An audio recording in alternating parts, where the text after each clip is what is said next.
I'm now going to hand over to Jenny Hicks from Microsoft, who's also been incredibly with us at the Corporate Mental Health Alliance and a huge supporter from the very, very beginning. So thank you, Jenny, for joining us today and for moderating the session with Penny and Rebecca. But I'll hand over to you now to allow you to kick off this great session on managing difficult conversations, which I think came off quite well with the conversation you just said about work design and all that, but how do we actually now have other sort of conversations in work, and how do we make them great? Thanks, Kim. Thank you. And I was reflecting during the previous session about, hearing toxic work behaviour, all the things that relate to conversations and how we relate to each other. So I think this is a really good follow-on. So the title of the session is Difficult Conversations. I know, I'm pretty sure we've all had them, and I don't know anyone that enjoys them. But today I'm very grateful to have Rebecca Anderson, who's an executive at Microsoft, an account executive. And so Rebecca, working with customers and also being an early and career champion within Microsoft, I think conversation is very much a part of your role, right? In very every much aspect so. of your role. And then we have Penny Myerscough, who's the manager of learning and health wellbeing culture for Centre for Corporate Health. Penny has worked for a number of years with a variety of organisations on a lot of aspects of wellbeing, mental health, and has supported both individuals and organisations in creating frameworks, probably the whole gamut of things, having Penny and worked with Microsoft as well, so thank you. So difficult conversations, I think what makes a conversation difficult and what is a good conversation, I think that's what we're going to explore today. At a high level, I was reflecting previously, I think it's when my view of reality is very different from the person to whom I'm speaking, and we both feel that our sense or what we're seeing is correct, but they're just not matching at all. So I think, if we dig a bit deeper into that, Penny, I'll hand to you first. What makes a conversation difficult from your... Yeah, I think you're right, Jenny, in the way you framed that. And I think if we sort of dig a little bit more deeply, I think those difficult conversations are the ones that are underpinned by fear from one perspective or another, that I'm fearful that what I'm going to say is going to offend or upset you, be detrimental to our relationship, any of those sorts of things. And certainly the areas that we see in the workplace as sort of falling into those categories tend to be those conversations that are around performance, that are the sort of, are you okay, mental health type conversations. We see them when they're addressing perceived disrespectful workplace behaviour. And in fact, more recently, and I don't know how relevant this might be for the audience, but certainly those conversations around being available to come to work, depending on what your workplace's expectations are around physically returning to the workplace. So they're certainly the ones that we see. And I think it's really interesting because we've certainly seen a demand go up in this area in the last 2 years. And when I think about those difficult conversations, and particularly, in the light of that interesting McKinsey research, is that those conversations, they do make us fearful. They require non-technical skills. They require really that space of EQ, really. And it is around all those key elements of EQ. It's a self-awareness, it's a self-regulation, it's the empathy piece. And they are the areas that we are seeing people struggle with. Interestingly, the development strategies that we have for EQ have gone really increased in the last 2 years. And I think COVID and working remotely, we know that our capacity to express empathy in the workplace is stretched. There's a lot of research that shows that it's much more difficult in the workplace at the moment for people to express empathy for a whole range of reasons. I think burnout definitely contributes. But so I think that's making all of this come to the forefront. And of course, where we're fearful, where we feel we don't have in the tank those skills, or it's easier for us to be more transactional in nature, we avoid. So those conversations that we could have nipped in the bud fester away, and then all of a sudden we're having a big conversation that's much more challenging. So fear is really at the base of difficult conversations. conversations. And can you just, I'm curious about the empathy, the lack of empathy. Is that, just briefly, can you touch on why that might be, why you... Well, I think what we're seeing is, there's certainly been some research that's come out recently that is showing in the workplace that we are showing up differently to how we might have 2 years ago. That certainly we are less empathic. To me, I think that it is linked to burnout, that we just don't have much in the tank. And if I feel less empathic, then I'll have less patience, less tolerance to your ideas, the way you express yourself, and I'll be much more self-centered. It's a self-preservation piece. That's right. It's hard. I just don't have, to empathise, I need to invest in where you are. I need to give of myself to meet where you are and to understand where you are. And in many instances, I think at the moment, culturally, certainly not at an individual level, we're in a pretty self-preservation sort of a space. It's hard for us to do that.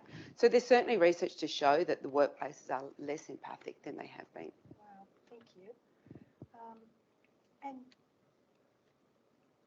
so, Penny, we've talked about what makes conversations difficult. What will make, what are the areas of a positive conversation? So we've talked about empathy. So what are the aspects of a conversation that make it positive? And I'm being general here, and then we might move to Rebecca for sort of an example.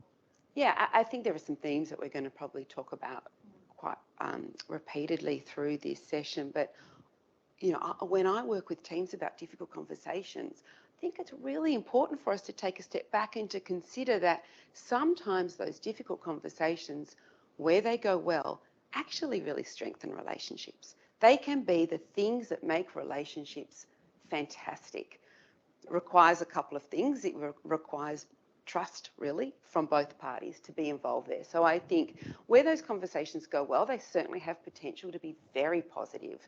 Trust is huge in this. And again, I think, supportive conversations we spoke about in the last, what was touched on in the last panel, trust is in an interesting space too, I think, at the moment.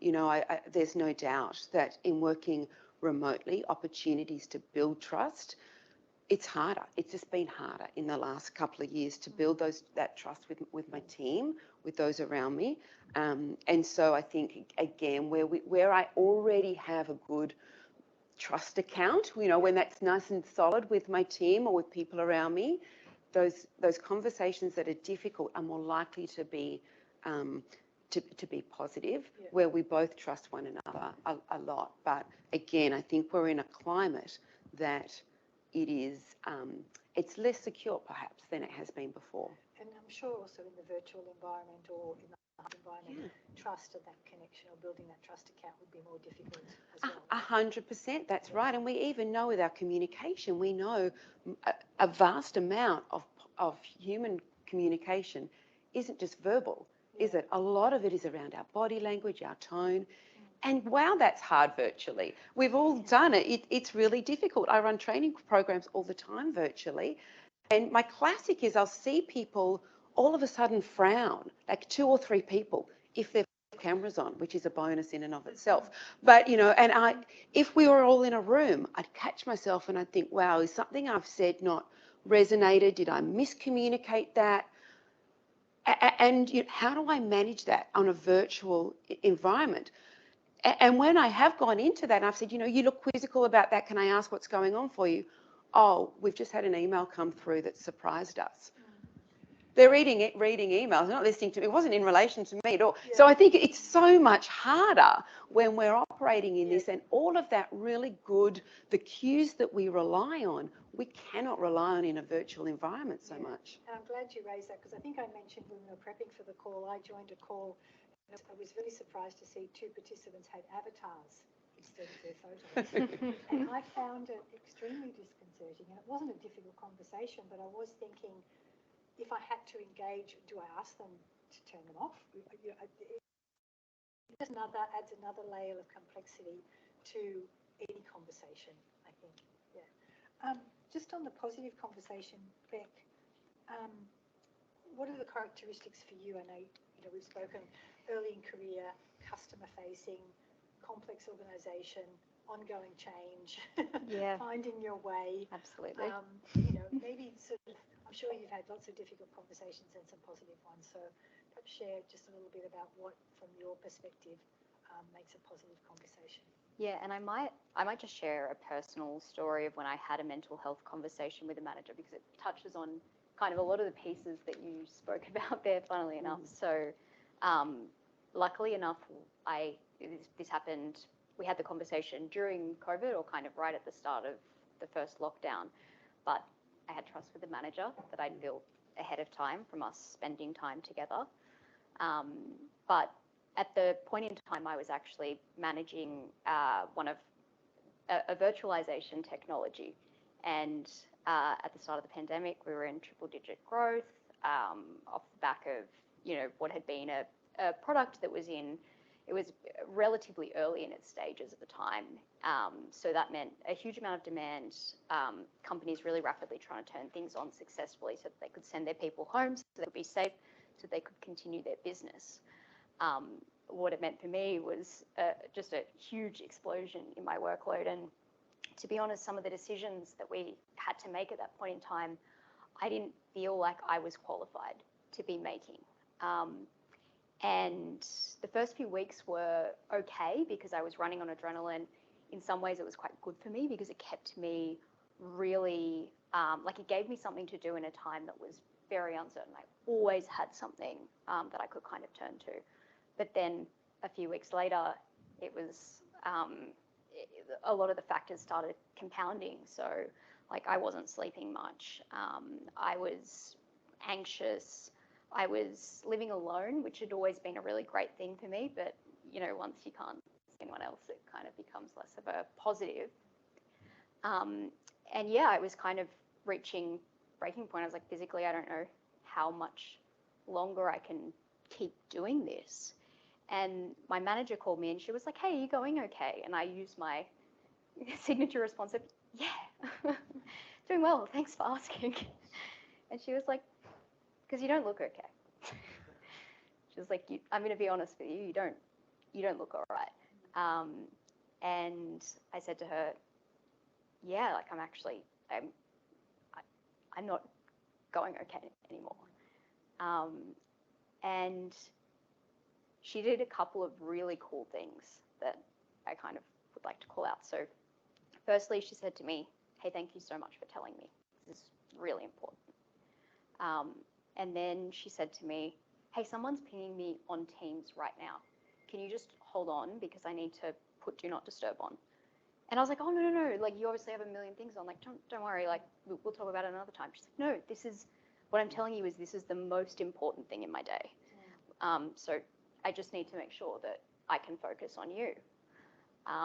So those two things really, really helped. And then a few others, she said to me, are you comfortable talking about this? Do you want to share? Which I thought was really nice. It doesn't assume that she should know, but it kind of gives you the opportunity if you're happy to.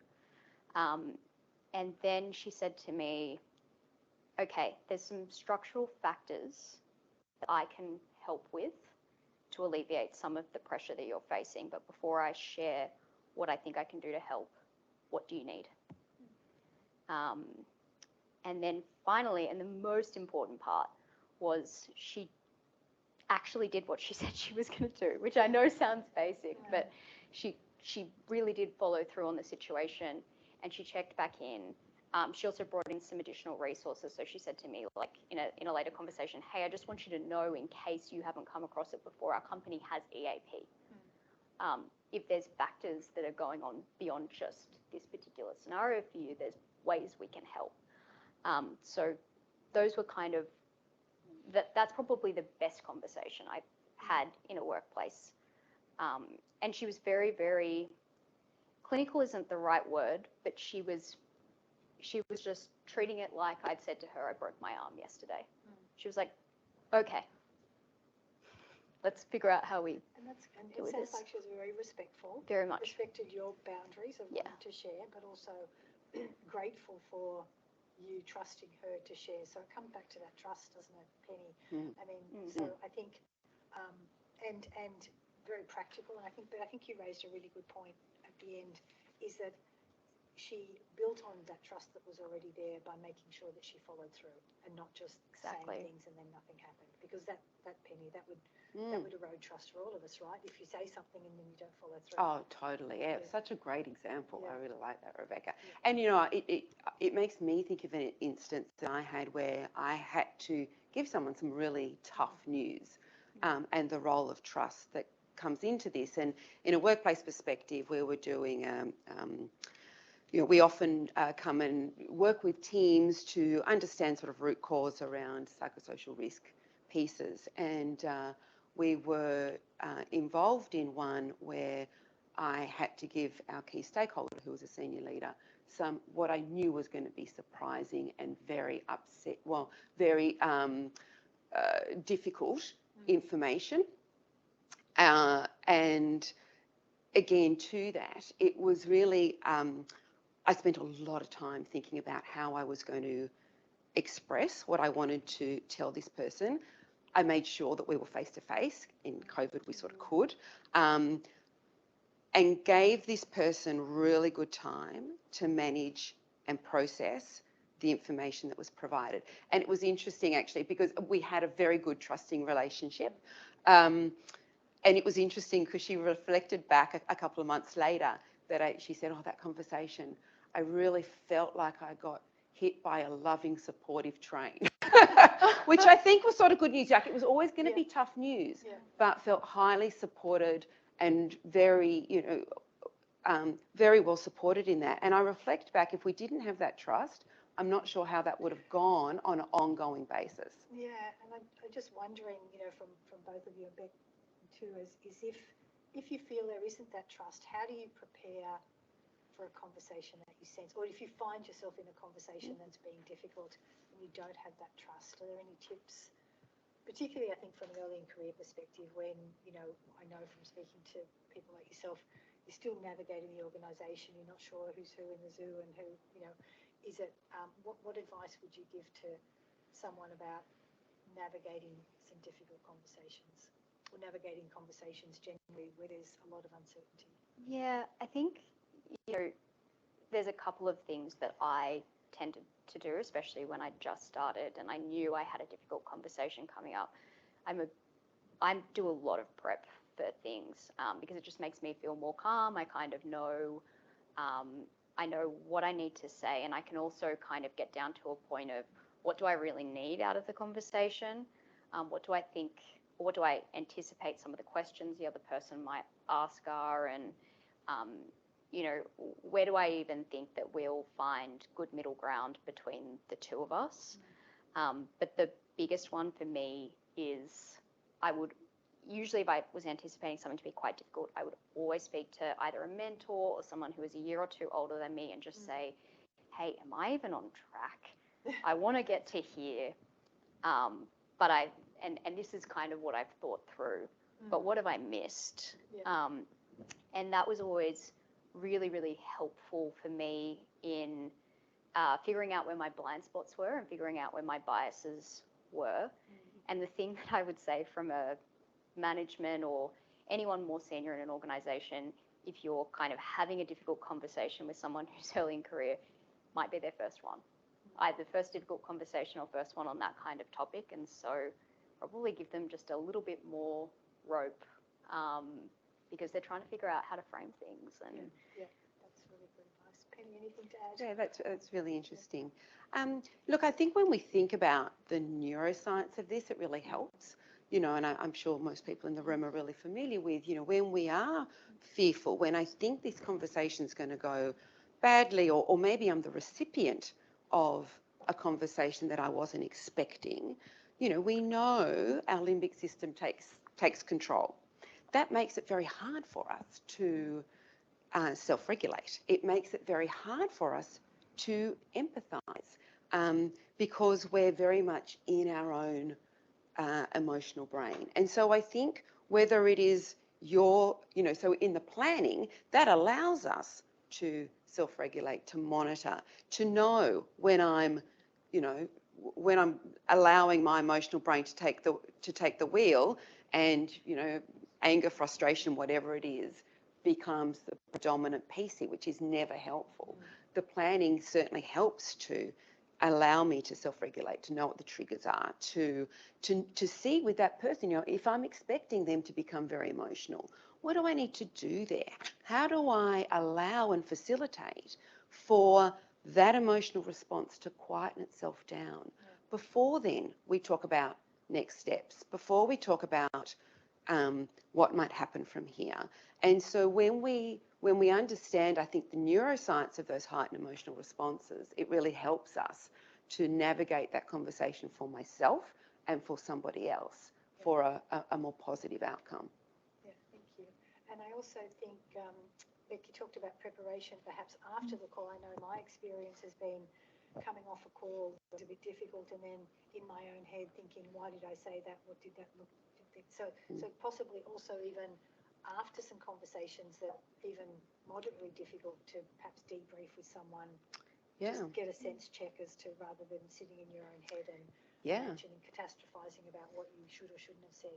Yeah, or even emailing back as a paraphrase. And I think one of the things that we're spending a lot of time in at the moment in that preparation piece is the cultural considerations within this conversation too, and the neurodiversity aspects as well, particularly in a virtual environment.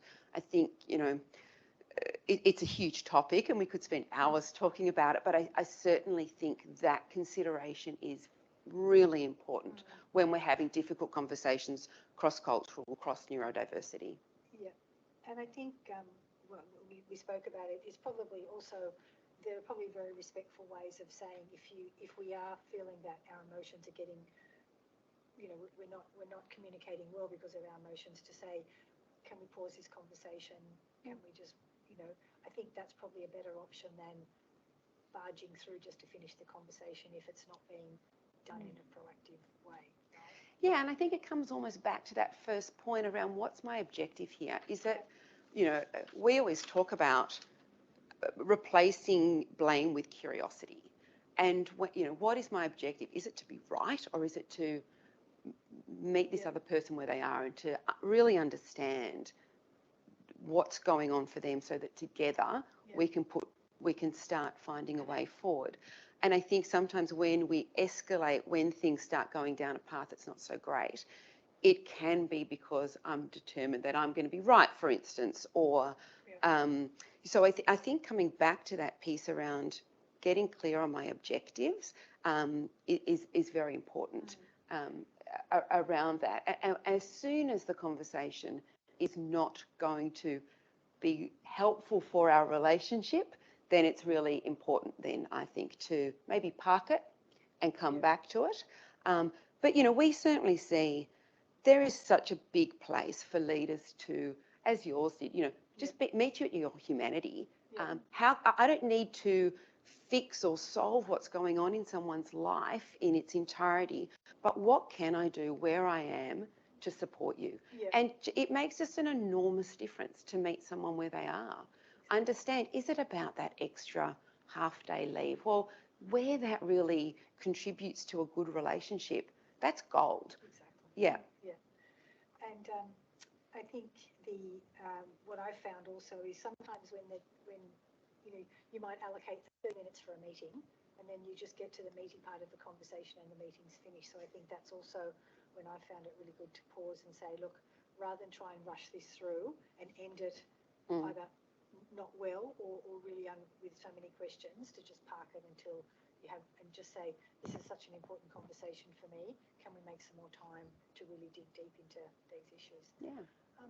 Back to you. Any other experiences with managers that are positive? I mean, I just know Penny's mentioned leadership. I know for all of us, but for early in careers, it's particularly important that initial experience within an organisation is probably, stays with them for a long time in their career. So I think have any, even not immediate supervisors, but what behaviour from a leadership perspective has caught your attention either in a positive or a negative way from the way they articulate things, the way they speak to other people? Yeah, and when I first joined organisations, I very much thought that even though there was dialogue around mental health, I thought it was mental wellness dialogue. And so I thought it was about yoga classes and talking about how things were going well. And I didn't think there was actually space carved out for you to ever have a conversation about not being okay. I thought you just did that separately. And so the things I would say that kind of started to change the dial for me were leaders within our organisation actively talking about their own experiences where they were comfortable doing so, or your manager doing that. The other thing that I think is really great, certain managers that I've worked under have had within our agenda for our one-on-one, like, what's the state of your business? What do you need help with? Let's have a mental health discussion. So it's kind of like set aside time within our usual check-in to make sure that we're proactively discussing something, which is great. Sometimes you use it, sometimes you don't, but it's kind of formally there for you. And then if I kind of reflect just on the conversation side specifically, some of the conversations that I've had that have probably gone less well, the person looks really distracted. Yeah. They either don't have their camera on, or you can tell that they're like reading emails or doing something else. They are like, oh, that's a great point. Let me tell you about a time that I've had a similar thing happen, and then they spend the rest of the time talking about themselves. Yeah, which is tricky when you've kind of come in to be like, oh, I'm going to tell them something. Yeah. Didn't happen. And I think, Penny, you mentioned in another call about you notice when you go into problem solving, you know you're not listening. Absolutely. So that's my little vulnerability, but I don't think I'm unique. That as soon as, in a conversation that's a difficult one, no matter what it is, and your example's such a good one, where I know as soon as I've come up with a solution or a fix for that person, I'm not really listening. And we see this all the time with leaders, and I talk about this extensively when supporting managers around having mental health conversations. And we laugh. I will always remember working with a senior IT group, and we were sort of covering off this piece around it's not your job to fix or to solve. And of course, this was a very technical group, and the senior leader in the group laughed and said, oh my goodness, he said, this is exactly me. And he shared that when this person comes home at the end of the day and asks, says to the partner, how's your day? She might share all sorts of things. And he laughed, he goes, I listen for 20 seconds and then I switch off because I've already solved it for her. And then as soon as and everyone has a little chuckle, because everyone can resonate with this. Yeah. It's a big human tendency, and I think particularly in areas where you have leaders who are really great problem solvers, very technical, great at analysing, it's really hard to wear a different hat. Yes. And this requires a very different hat to be worn. And I think it's probably fair to say we are increasingly task-focused. Q4, my goodness, we're all sprinting to the end, right? We're trying to just churn through things. Wow, we have that hat really very clearly on our heads at the moment. And so I think to come out of it is indeed very, it's difficult. So that's always my little trick. And whether it's, having a conversation with my teenage kids at home or at work, as soon as I go into fixing, okay, stop that, just listen, ask another curious question. And that's a great example, and I'm going to go on to if there are any sort of personal stories you can share, but what you said about the task focus just reminded me, several years ago I was in a role and I was onto my 5th manager within a very short space of time, and this gentleman, he was literally on the other side of the world, so we could only connect when it was evening my time, and I'm very much a morning person, and it was early morning his time, and he's very much a self-declared evening person, so there was already that disconnect. And it'd been a very successful project manager, but our conversations were getting increasingly difficult, and I definitely felt micromanaged, and it was impacting my well-being. So when I think of difficult conversations, I also think of courageous conversations, because I don't like them. I get very anxious about them. But when it was starting to impact my well-being, I said I knew I had to take, otherwise I would have just resigned. I think which many people do, right? So I prepared, did lots of exercise because that's my go-to, and just confronted in a respectful way and just said, this is the way your behaviour is impacting me. When you say this is how I feel, I'm not respected, blah, blah. And this man was just mortified, extremely apologetic, had no idea that his impact. He said, I've managed projects and I've been very successful. I've never managed people before. And he was managing me like a project, which is exactly how I felt. and as Penny said, now we have a great relationship. And it was extremely difficult. Like I lost a couple of nights sleep over it, but it was well worth the courage for me. It took a lot to sort of not confront, but just share my vulnerability and share that it just wasn't working and something needed to change. So that was my personal experience. But you're right, we now have a great relationship, and we would not have if I had sort of not been so brave, I think, to be quite open about how this behaviour was impacting me. Yeah, it's great. And I'm often so curious and surprised when we run leadership programs of various sorts. I'll often, or for emerging leaders, just have a little chat around. Think about the best leader, teacher, sports coach, whatever that you've had in your life, and what's one or two words that describe them, that make them the person that you hold up as being the most impactful. And I have yet to hear they were really good at IT, or, it's never technical. It is always, and it's often the tough stuff. It is, they were willing to give me authentic feedback. They listened, like your example, Jenny, they listened when I had to have a hard conversation with them.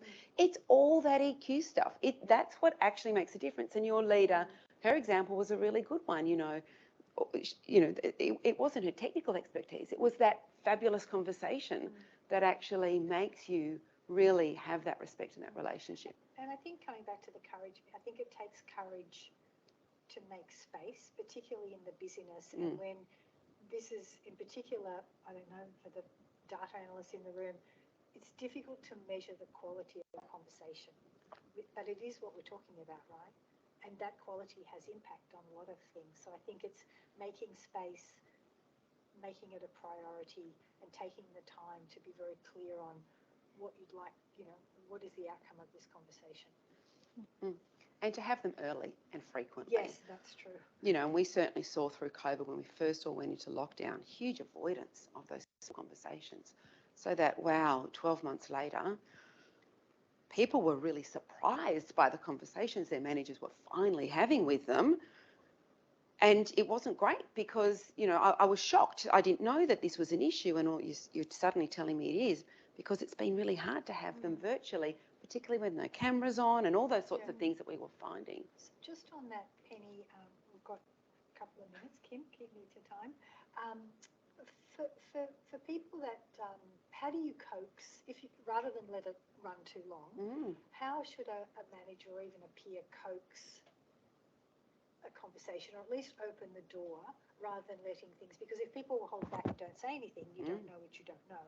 Correct. So what are some tips to draw out anything, should it be there, and if it's not there, then it probably builds trust anyway, right? That's right. So, those really good conversations do build trust, and those I think I see it most in those feedback conversations that are, people do avoid, particularly if it's not part of my leadership strength. Having those conversations is where people tend to avoid them, and so,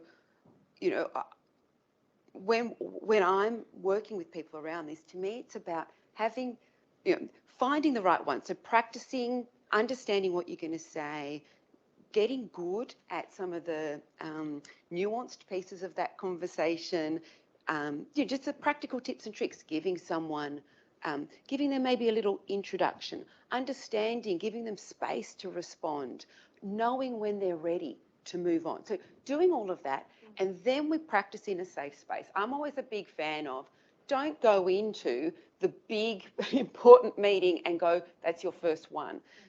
Try something small, practice it. Think about how that's gone. Pick the right person in your team to have that small conversation with early. Feel comfortable with that. Then go into the next incremental piece. So you're doing it in a graduated way that increases your self-efficacy and increases that then as your modus operandi for how you're looking then to lead. Yeah, thank you. And Beck, from an early in career perspective, what tips would you give to either colleagues or managers to sort of an early in career, sort of leaning into a conversation respectfully but gently, but opening the door to build trust? Yeah, and the thing that I would call out here, Jenny, too, I started before COVID, but when I speak to some of the early in careers that started during, really, really tricky when you've only ever met people virtually. They're really just a screen to you. So getting help as part of your job feels very formal. Getting help from a mental health perspective when people don't really know you, can't really see you, also really, really tricky. So I guess kind of just from a colleague or a manager perspective, making the effort to just check in on people, giving them a call out of the blue, or doing little bits and pieces, because that can make a huge difference to someone who might just have a small question or might just want to get to know you as a person and feel connected to you and to the organisation. I probably didn't quite answer your question, No, Jenny. you did. But I think it's little things over time as opposed to, big bang. Yeah. You've got to trust me now. And I think it is sometimes too about being good at having, particularly with workplace behaviours, just coming back to that toxic workplace issue. I think, and you touched on it already, Jenny, that difference sometimes between an intention of behaviour and the way it's being perceived, and allowing managers to have the skills around having that conversation. And you framed it really well with the conversation that you had around when you say this, it makes me feel. Yeah.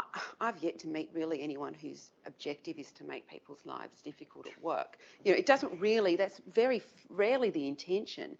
And yet sometimes, people are distressed at other people's words and actions. So I think having these skills around being able to identify the behaviour, it's not around the person, it's around the behaviour, the way that the way that the language is working, and then the way that that's being perceived. And it's probably not their intention. Oftentimes it's humour gone wrong. It's, I know you thought that was funny, but when you the impact is this. It really, that's a nice framework for people to understand in a safe way that it's not okay. And like you, I've had those conversations where people have been shocked at the impact of their behaviour. They didn't mean for that to be the case. But just when you have the skills to allow the mirror to be held up to that, it makes the world of difference. So to me, those little conversations are really important. Well, thank you. I've got a lot out of this conversation. Thank you, Rebecca and Penny. Thank you, everyone. Thank you, everyone, for joining us in person. Kim, over to you. Thanks, Penny, Jenny, and Rebecca. That was excellent, and I took a few tips